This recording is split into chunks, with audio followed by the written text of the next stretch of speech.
Hey guys, this is प्रथम Kumar for you और आज हम करेंगे टाइम एंड डिस्टेंस का एक इंपॉर्टेंट क्वेश्चन जो कि आपकी स्क्रीन पर भी दे रखा है।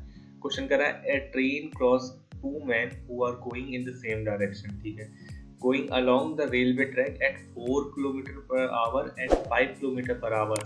अब ये ट्रेन कितनी देर में क्रॉस कर लेती है इनको? पहले वाले को 10 सेकंड में, दूसरे वाले को 12 सेकंड में।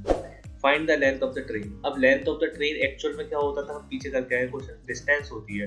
अब क्वेश्चन समझो यार, मान लो अगर ये एक मैन होता तो डिस्टेंस क्या होती? अच्छा एक बात और, ये जो मैन है वो भी मूविंग है तो इसका मतलब रिलेटिव वेलोसिटी वाला कंसेप्ट लगेगा।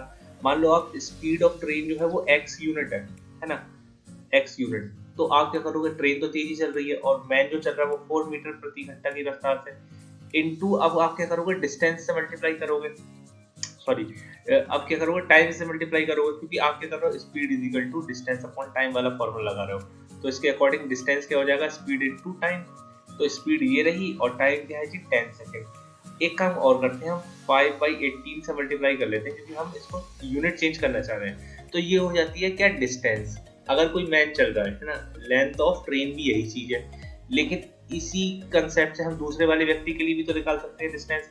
और काम की बात क्या है कि दोनों ही डिस्टेंस तो सेम रहने वाली है, तो x माइनस 5 दूसरे वाले बंदे के लिए इंटू 5/18 यहाँ भी लगेगा। ठीक है, और टाइम यहाँ पर 12 है। ठीक है, तो देखो x माइनस 4, 5/18 से 5/18 तो उड़ जाएगा, और ये क्या हो गया, ये वो यहाँ 2 से अगर उड़ा दो तो ये हो गया 5 टाइम, है ना, और ये 6, तो हो गया x माइनस 5 इंटू 6।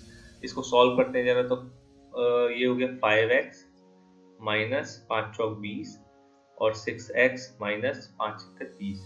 ठीक है, तो अब इधर उधर घुमा लो इनको, तो 6x में से 5x गया यानी कि x बचा, और 30 में से 20 गया यानी कि 10। तो स्पीड ऑफ ट्रेन तो आ गई हमारे पास, है ना।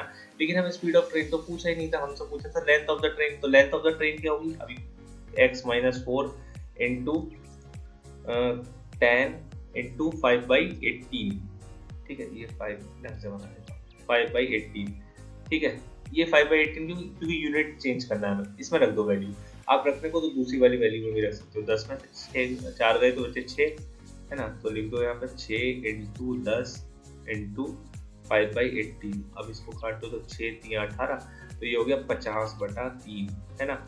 इतने किलोमीटर में आ गई भाई साहब लेंथ। ठीक है, आई होप आपको क्वेश्चन समझ में आया हो। क्वेश्चन बहुत बेहतरीन है, अगर समझ में आया हो तो लाइक शेयर और सब्सक्राइब जरूर करें।